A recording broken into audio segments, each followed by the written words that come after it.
1, 2, 3, 4. Chant down Babylon kingdom, that make we chant down Vatican now. Bang bang bang, chant down Babylon kingdom, that make we chant down Vatican now. Chant down Babylon kingdom, that make we chant down Vatican now. Bang bang bang, chant down Babylon kingdom, that make we chant down Vatican now. What up, y'all? It's Babylon 5 Podcast. It's your boy, Jermaine Event, as most of you should know, your faithful host. It's episode 124. Happy New Year, if you guys believe that, if you believe in that, if you will. It's the year 5782, ladies and gentlemen. Who thought we were going to make it to the year 5782? But here we are. I think it could be 5781. I'm not sure exactly. I saw conflicting numbers of what year it is in my research. I just looked it up briefly today, and I think it's 5782. I think it's 5782. So, welcome to 5782, everybody. This is the new year, if you believe in that. First episode of the year, episode 124, ladies and gentlemen. 5782 is the name of the episode. It's not Happy New Year. It's 5782. And as I said, this is the Babble on 5 podcast. If you guys want to follow this podcast on Instagram and Twitter, it's at Babylon5Pod. You can follow my personal account. You can follow your boy, Jermaine Event. Follow my personal accounts at My Name's Jermaine. You can email this podcast at Babylon5podcast@gmail.com. And you could favorite this podcast. Hit that like button. Add this to a playlist. Do whatever you got to let whatever service you listen to the Babylon 5 podcast, let them know that you love the Babylon 5 podcast so other people can discover the Babylon 5 podcast for all your combat sports news. I mean, I guess I have these days been a little biased. I've been just basically covering UFC, but it's just like, I try to cover, I cover Sergio, just high-level fights, man, combat sports in general.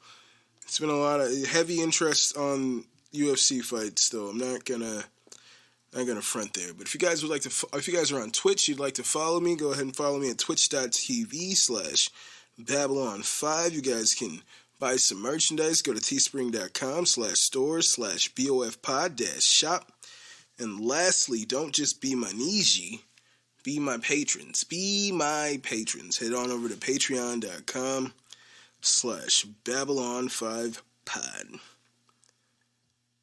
Figured I would, I shortened it. I've danced around with where to do my social medias, and if you guys are a long-time listener, first-time caller, then you would know that it's been longer, it's been shorter with my social media call-outs there, and I've messed around with placement of where to do it, but I think I've shortened it at this point to a point where it doesn't feel as intrusive when I throw it in there in the beginning.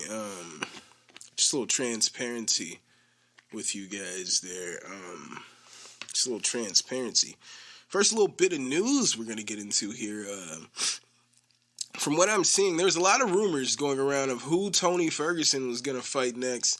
If he was going to fight anyone at all, I honestly, if they said he retired, I'd have been like, fucking finally.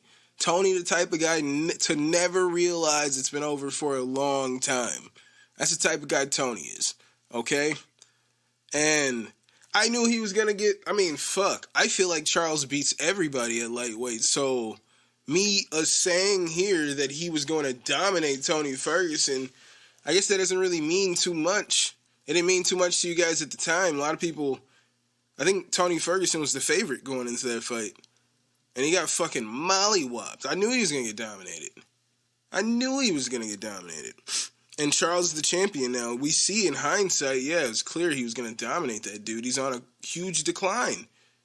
And he got battered in that He got battered in the Gaethje fight, and I honestly felt like, you guys know, if you guys are long-time listeners, I'm no Tony Ferguson fan. I think that dude has been washed for a long time. I'm shocked when he pulls it off. Shocked when he pulls it off. He was getting his fucking ass beat. I was watching once again, just recently, a video on Kevin Lee, first round Kevin Lee. Kevin Lee is walking through this man in the first round. He had him mounted at the end of the round and is just unloading, and it's like, fuck, the ref could have stopped the fight. Ref could have stopped the fight there. You got Joe Rogan and whoever else is there just like, this is not good. This is not good for Tony. Like, they're freaking out because everybody wanted Tony to win that fight. There was like the long-awaited Tony Ferguson versus Khabib fight out there that everybody wanted to see at that time, I believe. Everybody wanted to even see it at that time. And that was pretty much finally, that was the next fight that was booked. And Tony slipped on a fucking cord during a press thing, and fucking, that was the end. That was the end of that. And then Khabib ultimately fought Al Iaquinta for the lightweight championship. Al Iaquinta. Get out of here. Get out of here. All right? But I've never been a Tony fan. He's getting dominated by Kevin Lee. Like, I've seen him pull off some shit. Last time I seen him look real dangerous, I would say, was in the Cerrone fight. How old is Cerrone, though? Cerrone's been washed. This was his last run. Oh, I've got a son. And now I found this new inspiration, new motivation. And then he met Tony Ferguson and his face got destroyed. And then they're telling him, hey, don't blow your nose because then your eye's going to swell up and they're going to call a fight. And then he immediately blows his nose, his eye swells shut, and they call the fight. That's what happened. He was getting battered, all right? Tony Ferguson was battering Cerrone in there. That's the only time he's actually, in my opinion, actually looked good. He got lucky and caught Justin, I think, in the second round. But other than that, he just got fucking battered until the ref mercifully stepped in and stopped that fight. He's getting battered. We haven't seen Tony Ferguson since... Oh, he fought Beneil Dariush and got dominated by Beneil Dariush. I almost forgot about that fight. I almost forgot that happened. For me, I've forgotten about Tony Ferguson. He's been done. Tony's been done for a long time, if you ask Jermaine Event. He's been done for years. That Khabib fight, you look at this man. You think he would have been able to do anything against Khabib? No. All right? If that fight ever happened and those questions were answered, there's no fucking possibility in my mind that undefeated Khabib would have somehow struggled against that dude who we've seen repeatedly get dominated on the ground by guys who have nowhere near the acumen as a Khabib Nurmagomedov.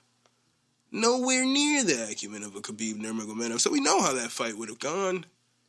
I've never been a fan of this guy. And ladies and gentlemen, maybe, sounds pretty close here. The rumors were maybe we were going to get Tony Ferguson versus Conor McGregor. We've heard Tony call out twice, word for word, the same call out. Where you at, McNuggets?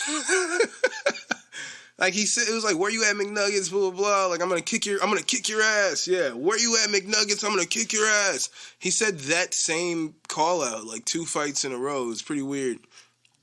And the rumors here was that those two were going to fight, but apparently Tony Ferguson tweets out that the offer that he has is Michael Chandler, ladies and gentlemen. We're going to get Michael Chandler, it looks, versus Tony Ferguson, and I would love it. I would love to see Michael Chandler, who's coming off 2 straight losses. Tony Ferguson was coming off 3 straight losses. I would like to see Chandler get a win here and also retire Tony Ferguson. Y'all gonna keep this man in the UFC after 4 straight losses? It's coming. 4 straight losses coming. Just the name, the hype of El Kukui is gonna keep this man on the roster. The hype for not even like casuals, where that's where the money is. I'm talking about diehards.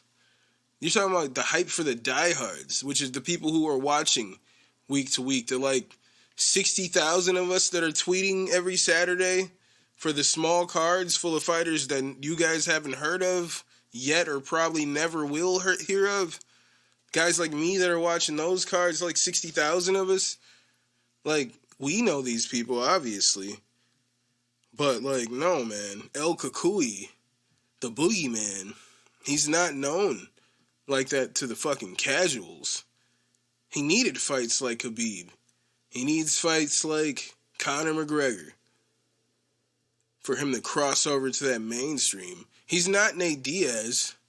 He's 1,000% nowhere near the popularity of a Nate Diaz. It's over for Tony Ferguson. He's washed. Fuck, dude.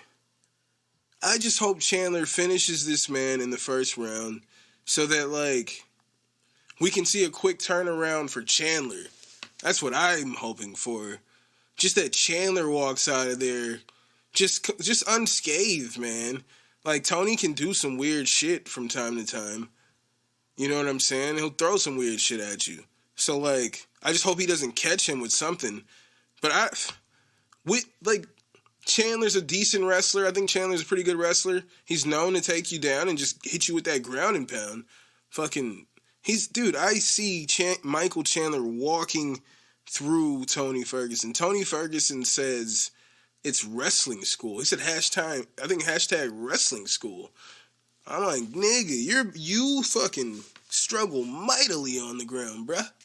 You struggle mightily on the ground.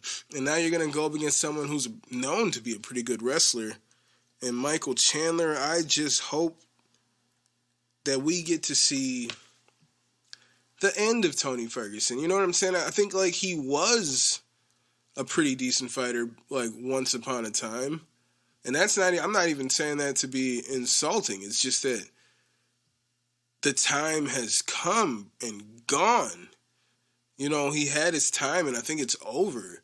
So what we're watching here with these fights with Oliveira, the fights with Gaethje, Dariush, and now Chandler, we're just going to see this man who's past his prime, he's just slower, you know what I'm saying? It's like, it's not what it used to be. He doesn't have it how he used to. Whatever led him on that streak, what was it, like 12, 13 fight streak? Whatever got him through that streak, cardio, shit ain't clicking the way it was. He's getting fucked up out there. He's getting fucked up. That's all we're going to see is some dude who's past his prime getting fucked up out there. Against now, these young guys are going to come up and just make their names off fucking Tony Ferguson up. I guess he could do that for a few more years. These young guys are just fucking Tony Ferguson up. Nah, man. I'm not into that. Retire. Hopefully, when Michael Chandler wins this fight here, he will retire Tony Ferguson. So we don't have to see that shit happen anymore, man. That's where I'm at with that. I'm not just sitting here hating. I'm saying he's been done against fighting this level of competition. He's been done with that. Maybe he should look into coaching. But he's been done with that level of competition.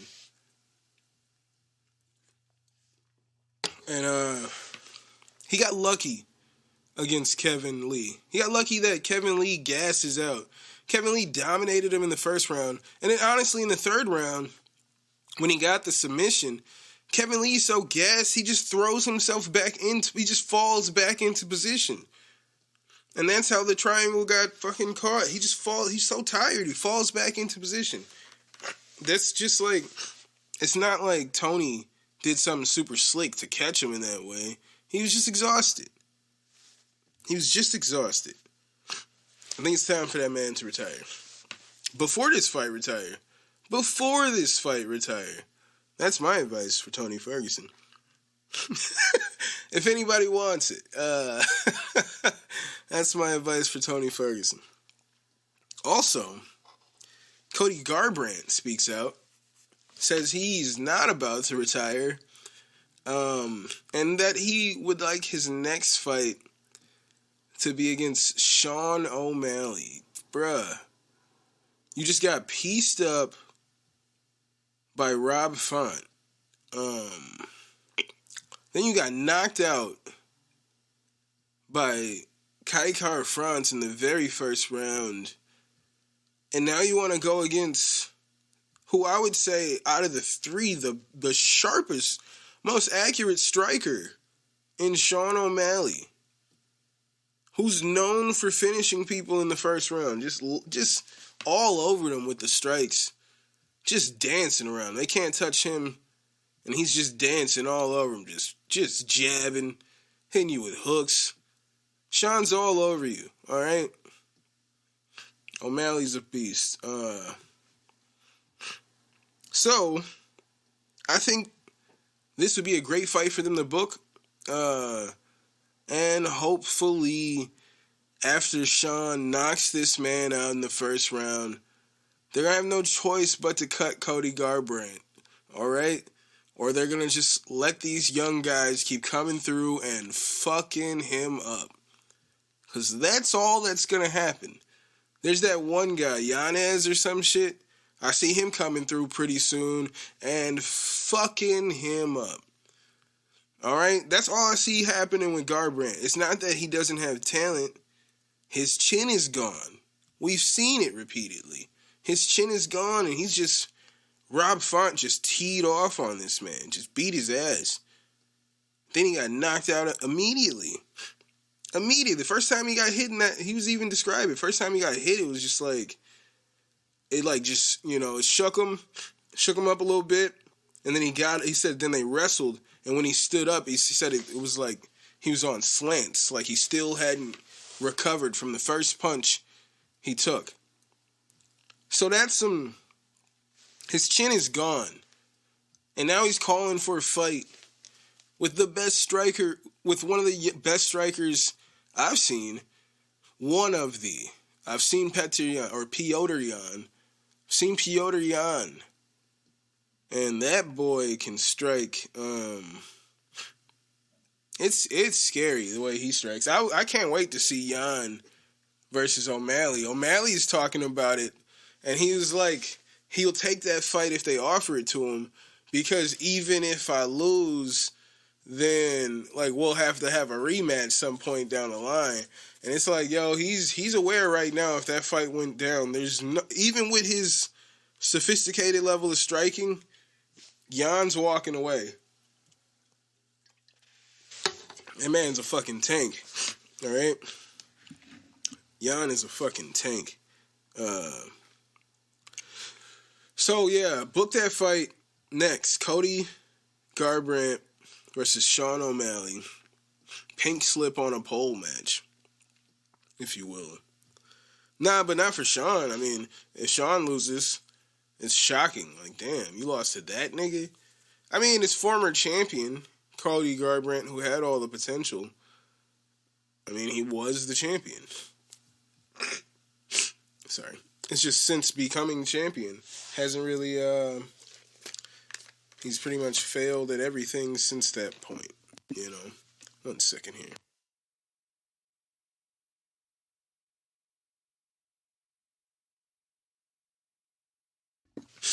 Sorry, just had to, I wanted to spray my nose with nasal spray, and I know I've sprayed my nose, talk about it here as often as I can.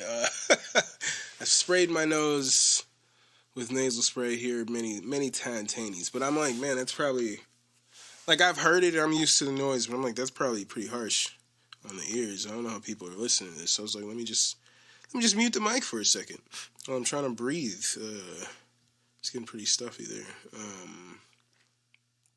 Yeah, but book that fight. Sean's going to piece him up, knock him out in the first round. and then hopefully retire Cody Garbrandt. That's what I think is going to happen there, man. Real interesting little beef that's been going on. I mean, it's kind of interesting. It's a war of the words. War of words because, like, as even Chael's son is saying, like, Chael will never, like, do a deal where he works with this guy, where he works with Jake Paul. He'll never do any co-promotion with Jake Paul. Like, and Jake Paul, and he'll never allow, like, any of the fighters under contract, you know what I'm saying, to go fight with Jake Paul, because that's just, like, not what he does. He doesn't really, historically, he doesn't collaborate with anybody. Even though, as I'm saying this right now, it's like Conor McGregor and Floyd Mayweather. That literally happened very recently. Like, as I'm saying, like, it's like Chael went off on this rant. Like, that doesn't happen. And, like, as I'm saying this back, it definitely does happen. I mean, it's happened with Pride. And it's happened with Floyd Mayweather versus Conor McGregor very recently. That happened. That exactly happened. So that's pretty interesting. But, so Jake Paul keeps accusing Dana White of being a cocaine user. So Dana White issues a challenge to Jake Paul where he says where Jake Paul can randomly test Dana White at any time for the next 10 years to prove that he doesn't do cocaine. And in return, all Jake Paul has to do is agree to being randomly tested for steroid use for just the next 2 years. And in response to that, like, Jake Paul didn't really, like, from what I saw, maybe he did since I've last checked, didn't really respond to that challenge. But, what did he say? Yeah, he said he would. Jesus, why did I do that? I had it here and then I, like, went away from it. He says, yo, here's a real challenge. That's why he didn't address... That's what I was curious about. I was like, he didn't really address the challenge. Because then Dana White responds and was like, Jake, you never responded. But actually, he starts it off with, here's a real challenge. He dismisses that challenge and says, here's a real challenge. And he says if he does this, he will immediately... Jake Paul is saying this, that he will immediately retire from boxing, join the USADA pool, and do a one-fight deal with the UFC to fight Jorge Masvidal. If he, number one, increases minimum fighter pay to $50,000. Like, as I've said here before, it's just pretty disgusting that these fighters make like $12,000, $14,000. It's like, to show up, you get like $12,000, $14,000, and then if you win, you get, like, usually double. You know what I'm saying? But then, like, let's say you lose. You lose that fight. You get your $14,000, and then, like, pretty much, like, 60 to 80% of that is, like, paid out already. It's being paid out to other people. Let's hope you're healthy after that loss, and you can maybe take another fight. But you just lost, so you're probably not healthy. It's going to take a little time before you can fight again. Hopefully you can afford to pay your bills and keep training off of that possible, $3,000 to you probably take home from that fight. Hopefully that can last you up to your next fight. So Jake Paul, number one, increase fighter pay to $50K per fight. Instead of, which is $12K now, as I just said. Number two from Jake Paul. You know, I was like trying to just ignore the Jake Paul stuff as much as I can, but you just can't. You just can't. He's talking that shit with this tweet. So I was like, hell yeah. I like people bringing light to just how unfair a lot of the things I see here. And he says, number two, guarantee UFC fighters 50% of UFC annual revenues. And it was $1 billion in 2021. So last year they made $1 billion, the UFC. Number 3, because just to backtrack before we go to number 3, like leagues like the NBA, like NFL, they do a 50-50 split. Owners take half, and then the rest of the revenue is split. That's like how salary caps increase and shit like that. It's split between the players, 50-50. And that's why you see niggas making $300-some million contracts, because that shit is split. And yada yada. So he's trying to make it more like that. If it was, these niggas just made $1 billion. He said naturally niggas would make more than fucking 12,000, 14,000 a fucking, you know what I'm saying? Naturally you'd make a lot more. Like year after year, if the product is increasing in value, as it should. Number 3, which I'd say is most important for Mr. Jake Paul here, is to provide long-term health care to all fighters. And he puts in parentheses here, you previously said brain damage is part of the gig.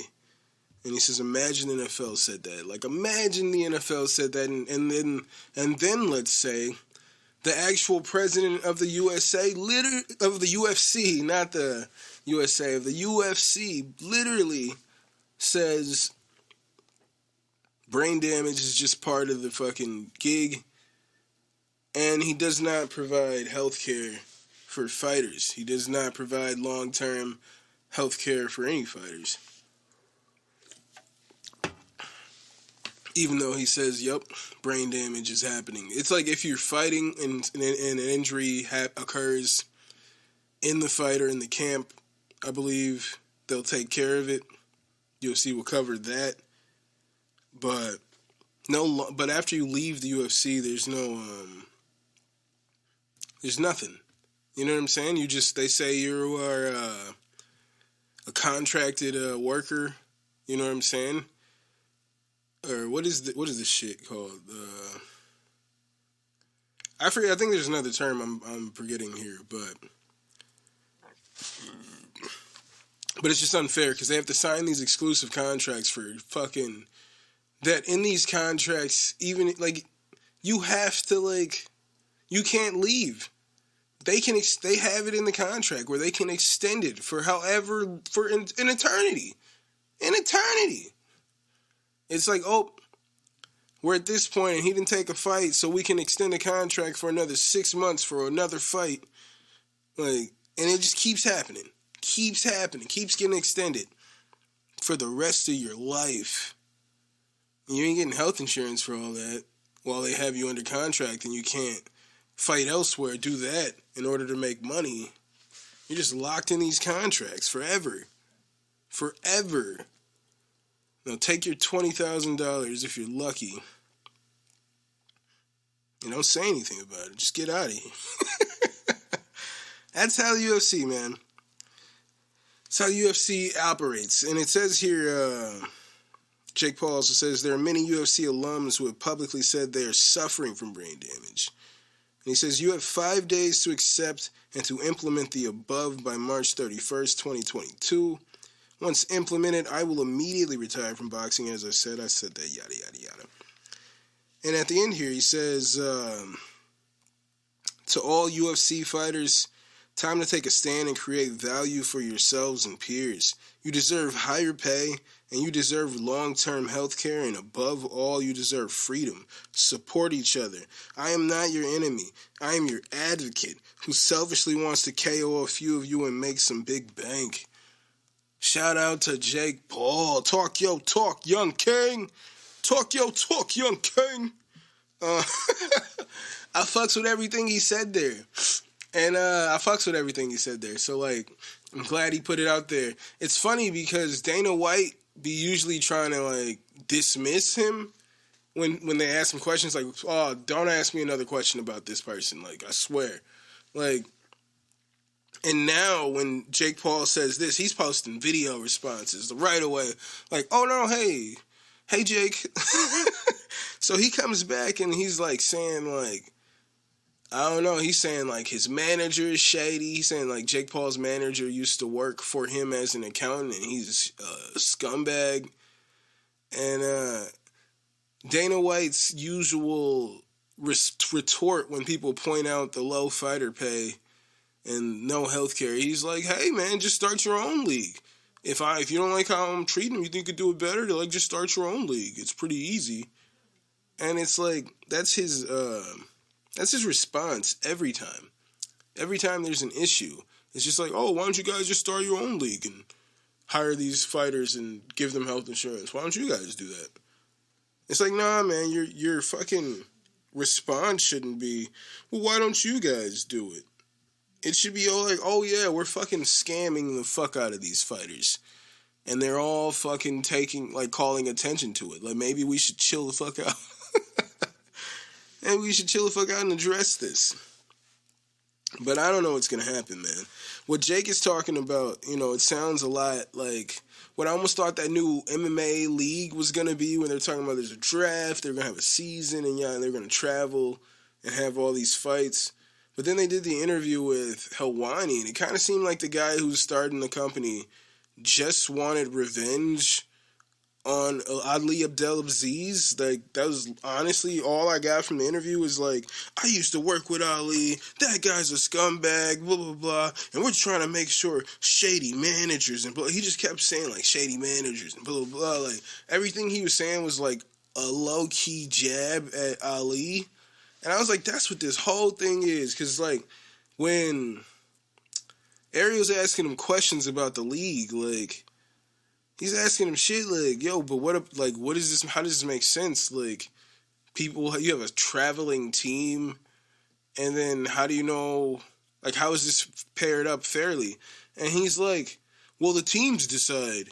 He's like, "The teams are going to decide if you're traveling over here, and let's say you have, like, Khabib, like, and they pick Khabib to be their fighter, you're not going to send your worst fighter at that weight class. You're going to send your best guy in there." And I'm like, dude, this shit sounds fucking dumb. It sounds dumb. Like, I don't know. I don't know if this is the answer, because this guy doesn't really seem to know how the league is really going to operate. He just seems to really have an issue with Ali. You know what I'm saying? He just has an issue with Ali, and I'm like, damn.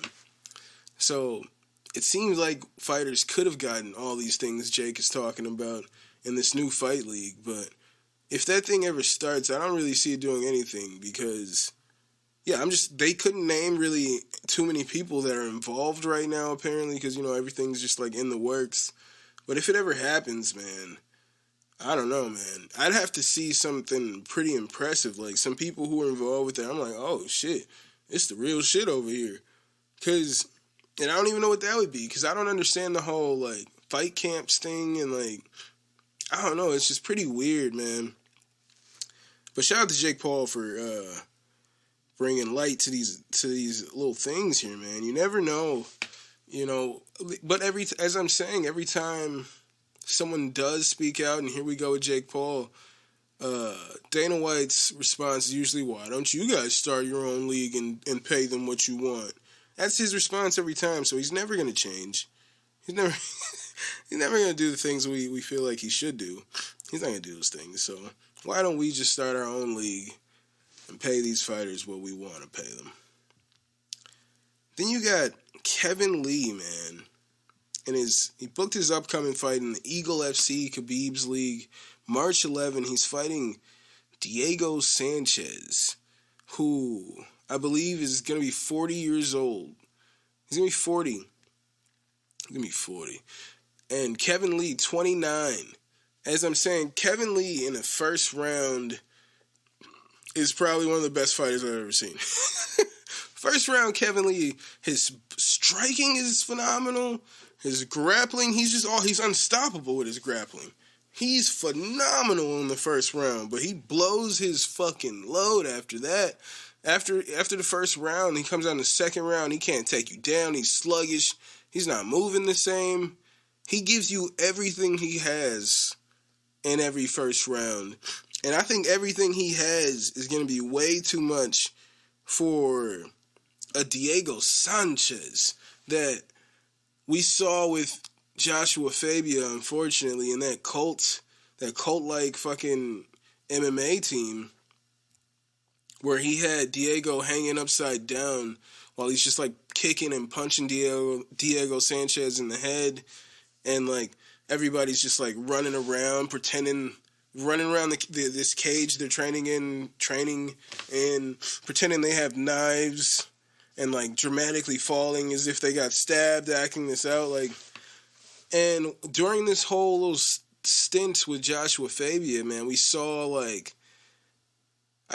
Diego physically and mentally just decline. Like, the muscle on his body just declined. He didn't look like a fighter anymore. He looked like just some guy, man.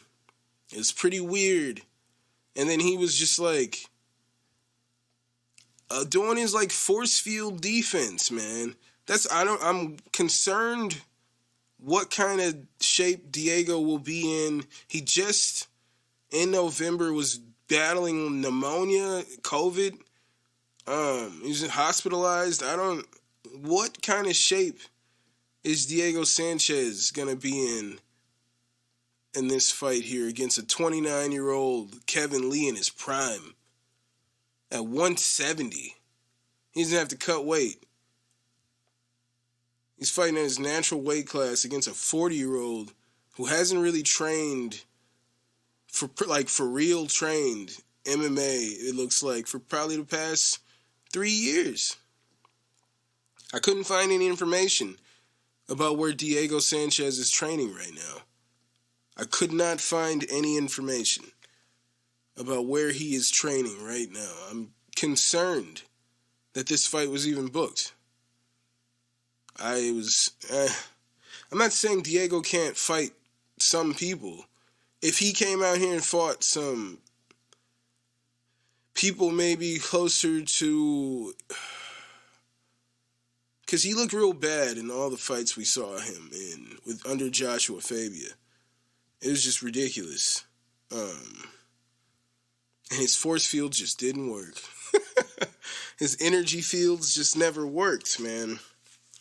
So it looks like unfair booking, and I'm just not sure of the condition Diego Sanches is going to be in when that fight comes. I think it's going to be a good way to, I guess, make Kevin Lee look like a monster, if that's the star you want.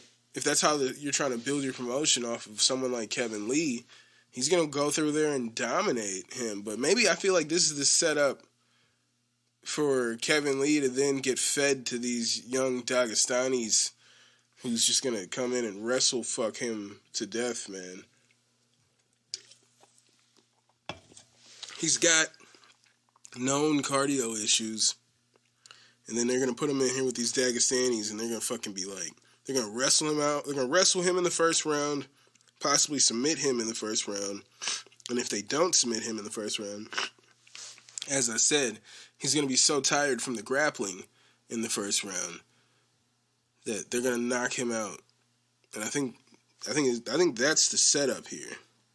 So be careful about how we see Kevin Lee handled in Eagle FC here.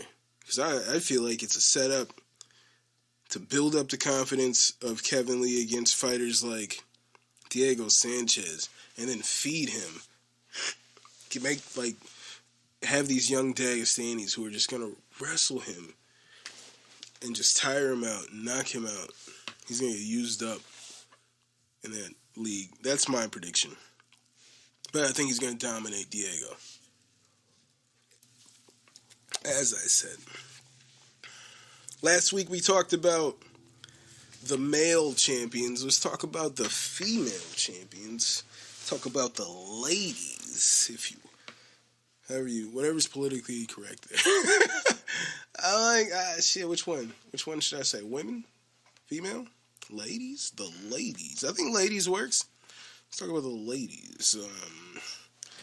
Just trying not to get canceled. Sorry, I knocked something over under the table. I didn't know I had an iron down there. Anyway. So we're talking about the ladies. We're talking about the champions. The ladies at I believe 115 is strawweight. 115 is strawweight. Champion Rose Namajunas. Milwaukee's own. Stand up. Milwaukee, stand up.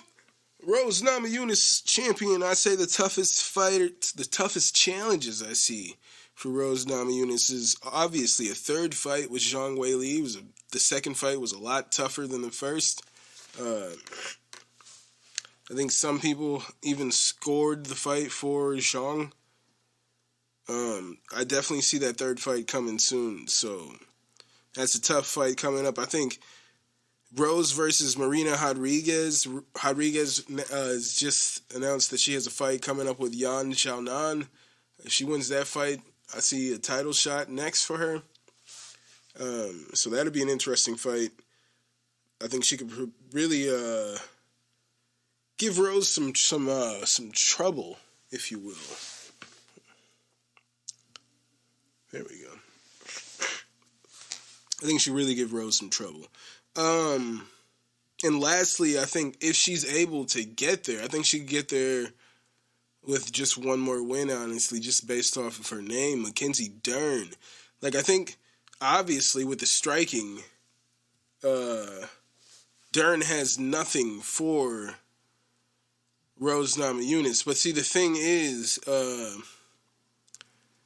I think Rose might want to, I think she would likely knock Dern down with her striking, and I think she would possibly want to test her grappling against Dern, and I think that's just not what you should do. I think if you knock her down, just walk away. Just move away and have her stand up. But, yeah, I think if Dern gets there and gets a shot and then gets into a grappling exchange, man, anything could happen. She's pretty dangerous in those grappling exchanges, and I feel like she might be a lot stronger than Rose Namajunas. I think that'd be a very interesting fight. But I did want to side note that these divisions are just thin, man. And it's just, it's hard to really gauge, like, the newer fighters as they're beating these unranked fighters. And then even if you get into the ranking, it's kind of shoddy. I was looking at these rankings here for strawweight, and I see that Brianna Van Buren is ranked 14. I thought she was retired. And then maybe like a month ago or so, I think I saw an article or something that said that she is now ready to get back to fighting after giving birth or whatever. And I was like, damn, I haven't seen her. She hasn't fought since June 2020, where she lost to Carla Esparza, I believe. She got dominated. And her fight before that was 2019. All right? She hasn't fought since June 2020, and she's ranked 14. Angela Hill is ranked 12, who's probably the most active person in the whole division. So it doesn't make any sense to me. The rankings are just thin. If she can stay at 14 with possibly her next fight not going to be for like 2 years in between time of her last fight, which was a loss, how is she still going to be 14? Like, ranked 14 at that point. That's pretty wild to me. So just to note that these women's divisions are pretty thin. Pretty thin. Valentina Shevchenko, flyweight champion. Interesting fights, I think, in the division could be Viviane Arujau. I would like to see Viviane Arujau versus Valentina Shevchenko. I say that's basically the only interesting fight I see for Valentina right now. Otherwise, it's just all Valentina. She's just gonna... I predict Valentina as the champion at the end of 2022. And I predict just to bounce back to strawweight. Man, I could see... Damn, dude.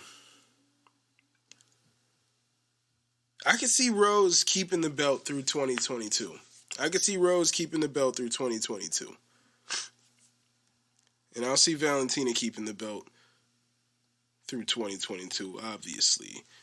Women's bantamweight champion Juliana Pena, the Venezuelan vixen, toughest challenges I see for her, obviously, she's going to have a rematch with the former champion, Amanda Nunes, the GWOAT. The former GWOAT. I never thought she was the GWOAT. I always thought Valentina was. But that's just me. So, of course, that's going to be a tough fight for her. We're going to see, maybe a little more prepared. Maybe working on her cardio if she can. She's notorious for having bad cardio. So, if she can work on those cardio issues, her pacing, not getting in those brawls, maybe staying out of those grappling exchanges, that's a tough fight for Pena. She was dropped. I think in the first minute she was dropped, if I'm not mistaken, by the striking of Nunes. So and then Nunes chose to grapple, which just didn't make any sense to me. She chose to grapple. So that's a tough fight. Also, I'm not sure why. Maybe it was just an error. I was looking at the rankings, and Jermaine Durandamy is not in the rankings. Jermaine Durandamy's last win was a submission victory against Juliana Pena. And now she's not in the rankings. What I saw was she was supposed to fight Irene Aldana in 2021, but she had to pull out due to injury. And now she's not even in the rankings right now. And Brianna Van Buren hasn't fought since June 2020, and she's ranked 14. Jermaine Durandamy was ranked 3 last time I checked. And she's not even in the rankings anymore. I don't know why that is, but hopefully she's back soon. And I believe she will be the toughest challenge for Juliana Pena. And if she is able to come back, I see Jermaine Durandamy walking out of 2022 as the women's bantamweight champion. That's what I believe. If she's able to come back and fight, I don't know what's going on. She's not in the rankings. I was looking it up, and there's no news about was she cut? What's going on? But no, she's just not in the rankings. But I feel like she's a tough fight for Nunes. She's a tough fight for Pena. She just beat Pena. So I could see Durandamy walking out of 2022 the champion. And if she does not come back, then I could see Juliana Pena walking out of 2022 as the women's bantamweight champion. And if you guys want to follow this podcast on Instagram and on Twitter, it's at Babylon5Pod, and you guys can follow my personal accounts on Instagram and Twitter at My Name's Jermaine. You can email this podcast at babylon5podcast@gmail.com. And wherever you guys are listening to this podcast, please hit that like button if you made it this far. Hit that subscribe, whatever you can, to just let them algorithms know you love the Babylon 5 podcast. And if you guys are on Twitch, go ahead and follow your boy at twitch.tv/Babylon5. You guys can purchase some merchandise. Go to teespring.com/stores/BOFpod-shop. And lastly, don't just be my Niji, be my patrons. Be my patrons. Head on over to patreon.com/Babylon5pod. This is your boy, Jermaine Event, and this has been episode 124, 5782. It's the new year, ladies and gentlemen. Thank you guys so much for being here for another week. Hope to see you guys next week. Same time, same bat channel. And I'll see you when I see you. I'll holla. Chant down Babylon kingdom. Team make we chant down Vatican now. Bang bling bling chant down Babylon kingdom. Team make we chant down Vatican now. Chant down Babylon kingdom. Team make we chant down Vatican.